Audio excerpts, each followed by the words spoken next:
Kızlar, iyi geldik. Osынша масат бар, осының бәрін сіздерге қазір көрсетемін. Сәлем достар, түрік базарын көргілеріңіз келсе, мен бірге болыңыздар. Қалайсыздар, жақсылар ма? Бүгін отбасымызбен біздер неге шықтық? Аптасына бір рет болатын. Неге шықтық? Базарға шықтық. Былай айтқанда ярмарка. Жиналмалы, мобильный нелер болады ғой, базарлар. Жиналмалы базарлар. Сондай, ішінде бәрін ұстады. Қазір көрсетемін сіздерге. Қазір біздер паркте жүріп, баланы паркке ойнатып, сосын сол базарға барып көрсетемін. Жеңіл жетті, не бар, не жоқ екенін көрсетемін. Өзіміз балық аламыз.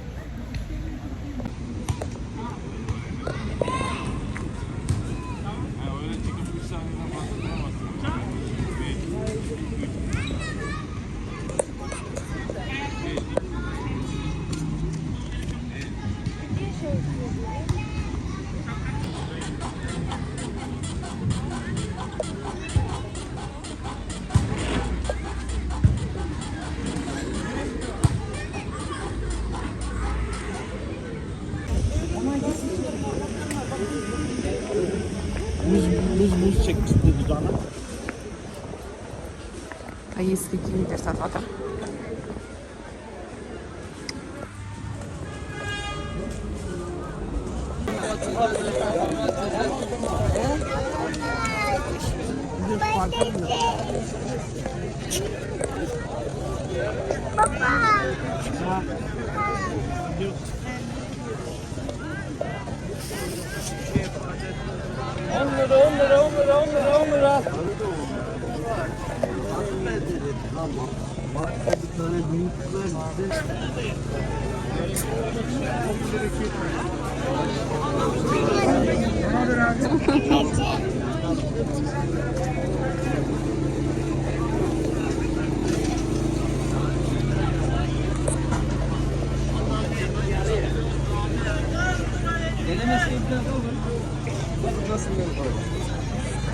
Yeşil kreme bak.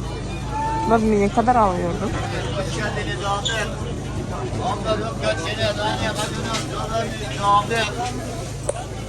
Şuraya bakacağım.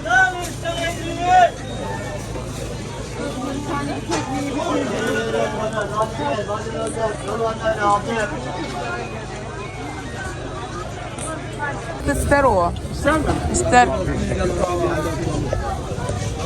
Gel. Beğendin mi? Babanın elini tutar mısın? Parkta yat sonra. Tamam öyle ye. Şimdi ye. Şimdi ye.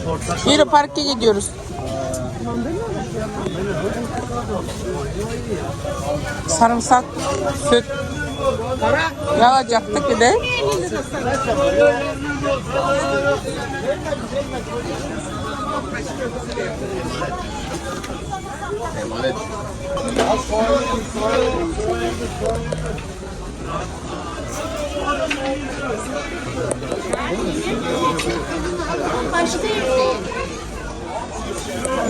Buyurun oldu. Tek var, şalvar var, bir yana var. 3 tane yat. 100 lira.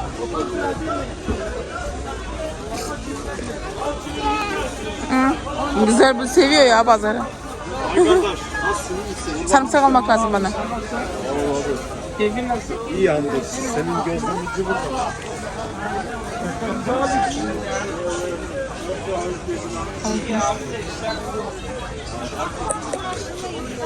O pekmez, ana tahin naturalnıylarından beri. İşte naturalny tahinden o. Осы базардан алып көру екен тахиндарды.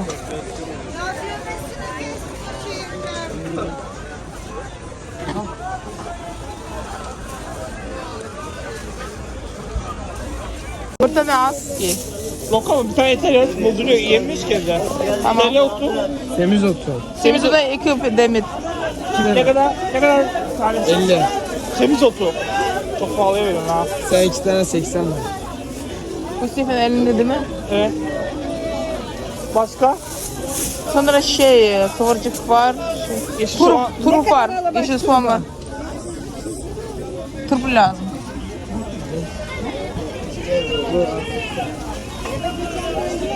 Kilosu mu 80? Taneyi 80'e veriyor turpu ya. Ha başka yerden bakalım, onu da almayayım ya. Tamam yeter onlar. Limon al, limon. Limonu da alırız. Tamam yeter, ikisi ne kadar? Çek aşağı. Bunlardan mı?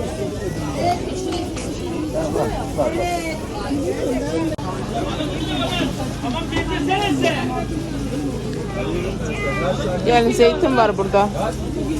Baba nenin?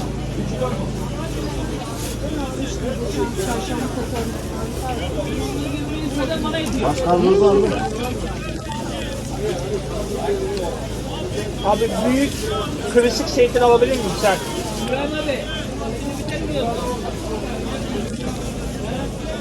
Bu büyük değil mi? Bu büyük. Büyük. Yo yumuşak. Bakayım verecek sana. Abi süper zeytinden bir tane kaptırabilir misin? Bak aynı yerden aynı abi. Çevir, domates. Ya domates ne oldu ya böyle? Allah Allah, Allah Allah, Allah Allah. Hangisi? Bu ya. Bu mu? Evet. Ya domates ne oldu? Abi gel pilav alır mısın? Allah. Gel oğlum. Al oğlum. Sus ya. Sokuz, yarı yokuz.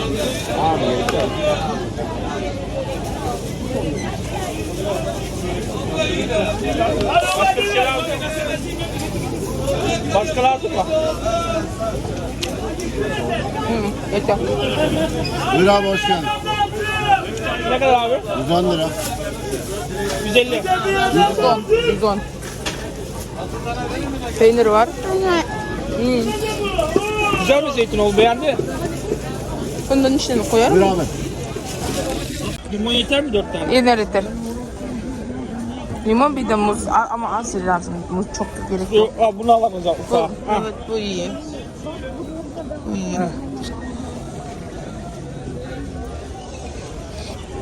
Aldım oğlum, aldım. Aldım. Ya ödemesini yapsın anne. Evet aldım.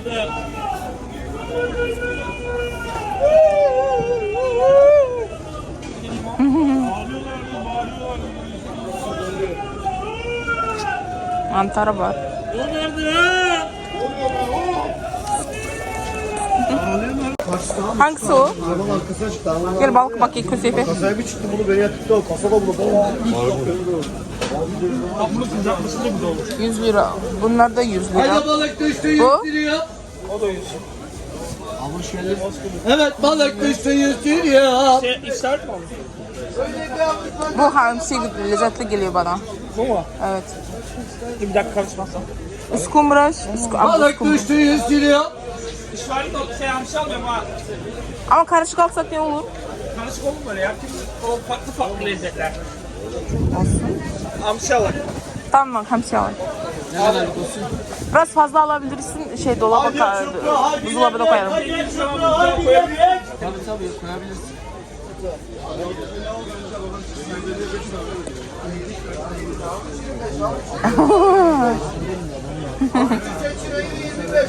Так, bizlerim Necde hamsi degan anchosi.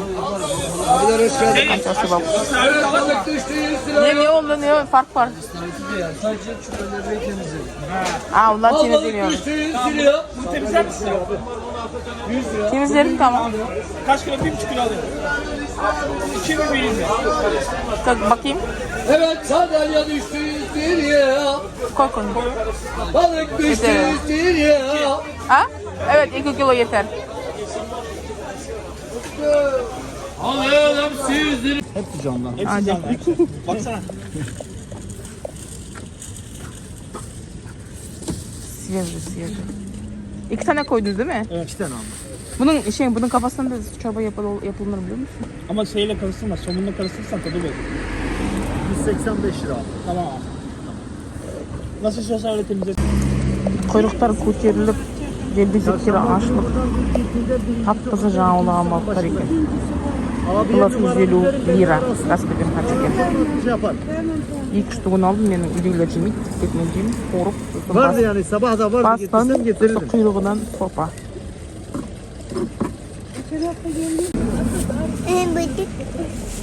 Kilo 150 lira. Bunun pişirmesini sen nasıl yapıyorsun? Şöyle sadece kızartma.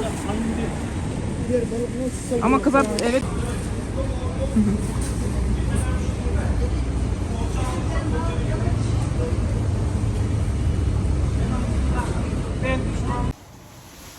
Қыздар, үйге келдік.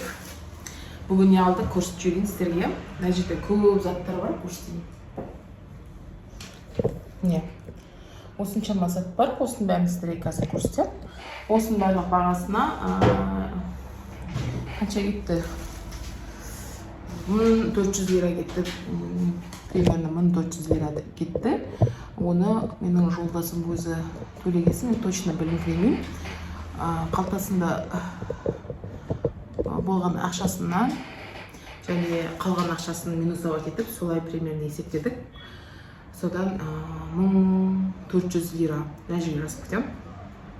Қанша текке кеткенін, теңгемен нәжеде тұрған заттың бәрі. Нәжеде бізде килограмм 35 лира болған сияқты, осыншама примерно 3 килодай мандарин алдық. Мандарины тәтті, жақсы. Жаңа айтып кетейінші, біз өзіміздің бір шаруалар бүгін жексенбі күні шаруаларымызбен бір жаққа барғанбыз. Сосын қайтар жолда, олар түсірген жоқпын енді, қайтар жолда балам паркке барам деп паркке барды. Сол базардың қасына жақын паркке алып бардық. Сосын паркке бардық, базарға бардық. Базар сол жаңа айтқандай не ғой, жиналмалы базар ғой. Аптасына Стамбулда әр ауданның өзінің аптасына бір рет өзінің базарын ашады. Арзан деп бұрын арзан болды шынымен де, қазір маркеттің бағасымен бірдей, супермаркеттің. Сол жаңағы мандарин алдық. Сосын мына жерде бізде жарты килограмм зейтіндер кадрларда көрген боласыздар, бөлінеді әртүрлі болып, етті қаттылау түрі болады, жұмсақтау түрі болады, орташа және вообще қандай болады, олар арзан. Біздер орташасын алдық, үлкен түрін 300 лираның дәмін қарап едім, дәмі ұнаған жоқ, кішкене қышқы болып, килограмм 220 лираның алдым, жарты кило 110 лираға алдық, бағасын бәрін көтер. Мен етті болған жақсы көрем, сосын өзінің бір дәмі болады, бір жақсы көретін өзінің дәмі. Соны алдым. Сосын мына жерде семизоты деген үш шөп. Семизот ертең бұның рецептісін тоже түсіріп салам. Ертең түсіретін шығармын. Бұның семизоты түрікше аты, қақша атын, орысша атын жазып кетсем, қазір есімде жоқ. Бұның рецептісі де жаңағы шпинат сияқты, өте пайдалы шөп бұда. Шпинат сияқты болып пісіріледі, бірақ мен менің орнына қалай еді, шпинаттың ішіне кішкентай күріш салады, оның орнына мен бұлғыл саламын. Тоже томатный пастамен солай жасалынады. Көрсетемін оны тоже. Және мына жерде бұның ананың бағасын, мына семіз отының бағасын бір пучогын 40 лираға, 50 лира екен, 40 лирадан 280 лираға бер. Бағасын жазып кетемін. Мынау осы тұрғаны 50 лира. Сосын мына жерде бір головка сұққан екен. Бұлай, сосын мынау рукола, пучковый рукола. Біздерде Қазақстанда рукола дейтін андай жеңішке болады ғой, мына жақтың руколасы осындай қалың болады. Кішкене шпинатқа ұқсайды түрі, бірақ бұны салатқа қосамыз руколаны. Көбіне руколаны балық жерде, балықтың қасына біріктіріп жейді жаңағы немен, редиска бар ғой, редиска, үлкен ақ редиска бар ғой, сонымен осы шөпті. Өткені балық дейтін майлы болады, осы майлығы лимон қосады обязательно на рукола шөп. Сосын жаңағы жуасын қосады, жуаның үстіне лимон сығып, қызылбұрыш салады кейбірлері. Сосын жаңағы редиска, ақ редиска, сосын лимон осы рукола үшеуін қояды, балықтың қасына. Балық өткені майлы болады. Балықтың негізінде жаңа қазір алған балымызды көрсетем, ол хамси деп атылады, ол анчоусы. Оны бұл арада дейтін кукурузный мукама соған дейтін былғап азғантай біздер ақынға былғаймыз ғой балықты, біздер қуырардың алдында бұлар кукурузный мукаға былғап майға қуырады. Хамсиді еще жаңағы анча болса да бүйтіп гүл ұқсатып бір тізет бүйтіп бір ғой, табаға домалап табаға тізет гүл сияқты болып тұрады. Қазір сөйтіп пісіреміз бе, әлде жолдасым неге пісірейік деген майға қуырмай печкаға духовкаға салайық деген. Сөйтіп пісіреді, майлы болғасын, жаңа қасында нагутка ауыр болмасын деп, қасына осы руколаны, редисканы, сосын жаңағы лимонмен бірге жейді, сосын жуаны. Картошкамен жейді бұларды, бұларда ондай түсінік жоқ, біздерде балық, менің өзімнің Атырауымда, балықтың менің өзім Атырауда білесіздер ғой, балықтың отаны ғой. Сол жерде міндетті түрде қасына картошка пісіреді, біздерде балықтың қасына міндетті түрде картошка. Мына жақта картошка пісірмейді, өйткені балық өзі тұрған ауыр тамақ. Былай жеңіл болғанмен майға қуырылған ауыр болып кетеді ғой. Қасына жаңағы картошка да ауыр болмасын деп, картошканың орнына бұлар салат. Мен қазір балықтың қасына осы былай үлкен қылып қоймай, рукола, сосын зеленый лук, огурцы, соларды помидор салмай, тек зелендерді турап, салатный листьяларды солар турап, қасына салат қылып істеймін. Осы мына жерде ыссы балам жерде және нан ыссы как раз кешкіні шығыватыр екен. Мына жақта фырын деп аталады, пекарня. Турцияның нандары мынандай болады ғой, білесіздер, ұзындай батон сияқты болады, мынау өте жеңіл, іші вкусный. Басқанға қанып көрдіңіздер, мынандай жеңішке болып қалды. Біздің Қазақстанның нандары түпті басқанда мынандай ол прессовать етілмейді ғой. Мынаның дейтін граммы өте аз. Мынау дейтін манағы піскесі жаңа ыссы күйінде бүйтіп басқасын басып қалып тұр ғой.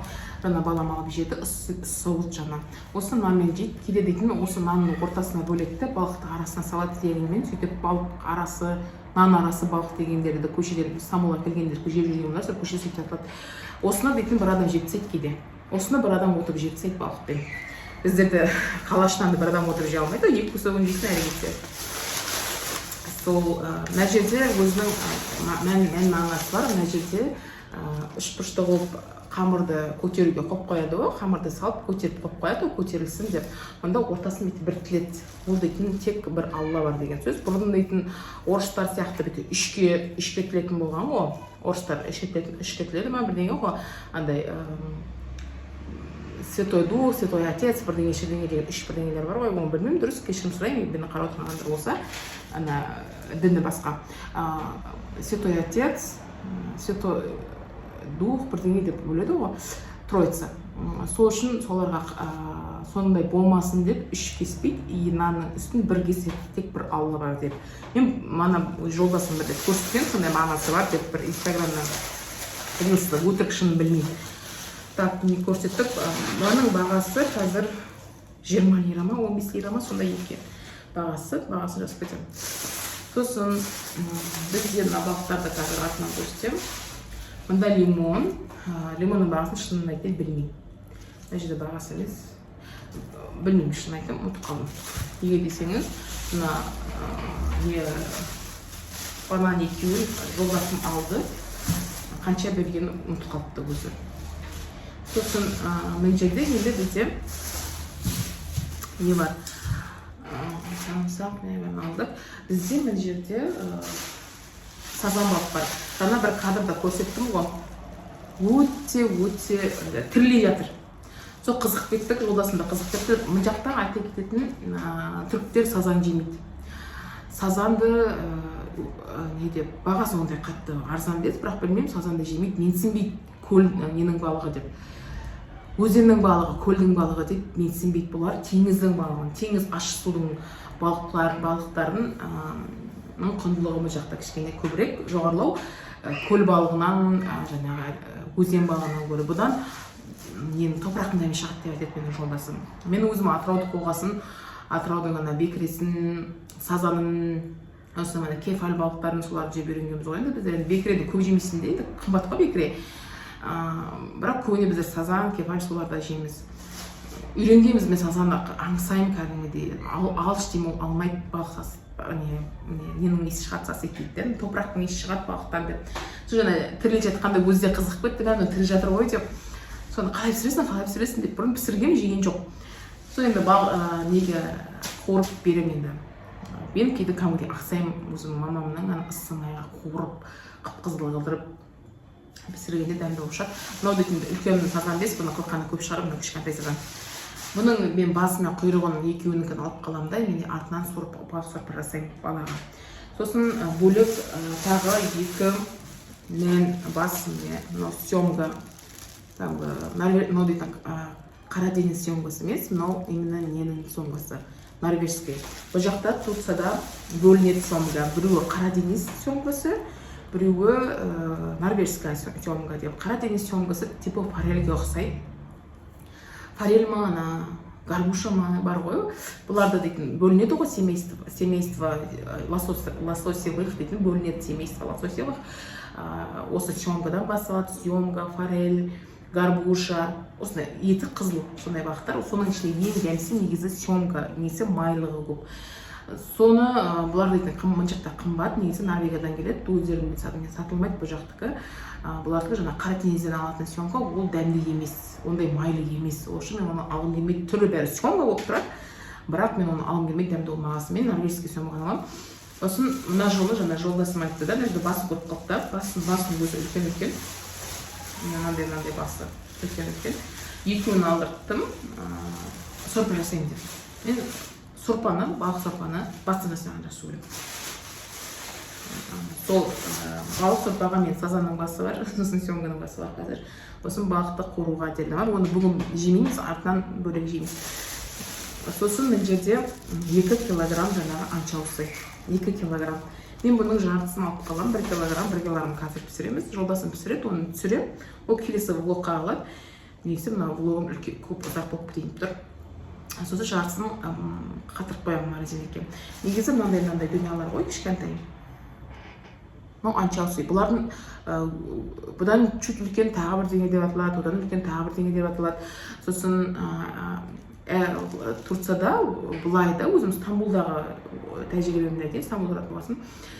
Мен 5 жыл тұрғалы байқағаным, әр жылда әр түрлі балық, барлық балық бар. Манағы чупра, леврек, мынау сибас дегендердің бәрі бар. Осы балықтардың түрі бар, бұдан үлкені, одан үлкені, орташасы деген бәрі бар. Өздерінің бір сезондары болады. Бір жылдары дейтін чупра балық толып кетті. Мен келген жылы чупра балық көп болып, арзан болды. Одан кейінгі жылдары тағы бір балық толып кетті. Именно теңіз бір балықтарды көбірек береді. Мүмкін көп балық уылдырғын шашама сол жылдары білмеймін. Биыл хамси көп, биыл анчоусы көп. 100 лирадан беріп жатыр. 100 лира дейтін негізі жақсы баға, арзан баға болып есептеледі негізінде. Былтыр паламут деген балық көп болды. Біздер былтыр тек паламут жетіп бар ғой. Өйткені өте дәмді болды паламут. И көп болды, сосын көп болғасын, теңіз көп бергесін паламутты жұрттар енді өткізу үшін балықшылар арзан бастады. Осы жылы хамси, анчоусы, осы жылы анчоусы көп және дәмді. Жалпы балықтар дәмді болады, өзінің бір айлары бар. Қатты салқын декабрь болады ғой, соған дейін балықтың дәмі тәтті болады. Содан кейін ара-қарата балықтың дәмі кетіп бастайды. Өте дәмді болмайды. Қазір как раз сезоны дәмді болу. Өткендерді мен мысалға далардан жеп жүріп қой, көшеге шыққан кезде жолдасым мен постоянно анчоусы алатын кезде, анчоусының қазіргі сезоны сентябрь-октябрь деп жеп отырады да, заказ алып. Мен басқа балық, үлкендеу балық заказ беремін. Үлкендеу балықтың дәмі онша емес енді. Өткен сезон емес, өткені бір жаңа айтып тұрғандай, әр жыл өзінің бір балықтың мерзімі болады, бір балыққа арнайды бір теңіз бар ғой. Мына балыққа арнаймын бүгін, осы балықты көбірек беремін теңіз айтып отырмын. Биыл жаңағы былтыр паламут көп болса, биыл анчоусы көп. Соны мен байқағаным, сол анчоусыды жолдасымның тәліксін алып беріп жеймін ғой. Онда дәмі дейтін керемет, енді менің алып отырған үлкен мына сибастарымның дәмі онша емес болып тұрады. Енді сол осы жолда жолдасым айтты, мен жоқ құрсыншы бәрі қалсын, анчоусыңды алайықшы, анчоус алайық. Неден ушыл дәмді анчоусы осы жылдары, осы айда. Ертең мүмкін декабрьдің аяғы, январдан бастап, может, дәмі кетіп бастайды. Қазір семіз өткен, неге дәмді семіз? Жалпы барлық жануар қысқа дайындалған кезде үстіне май жинайды. Мысалы қаз, менің папамның үйінде қазы болды да, сол бірінші қар жауғанға шейін, бірінші қар жауғанда дәмі сою керек деп айтады да, оны өткеннен соған сай май жинайды, ол қысқа дайындық. Балықтар да сондай салқын суға май жинайды. не жирный болады салқын, сосын былай да айтылады ғой, салқын су балығының омега 3 деп сатылады ғой, білесіздер ме? Витамин сатылған кезде рыбной жир, омега 3, холодные воды деп айтады.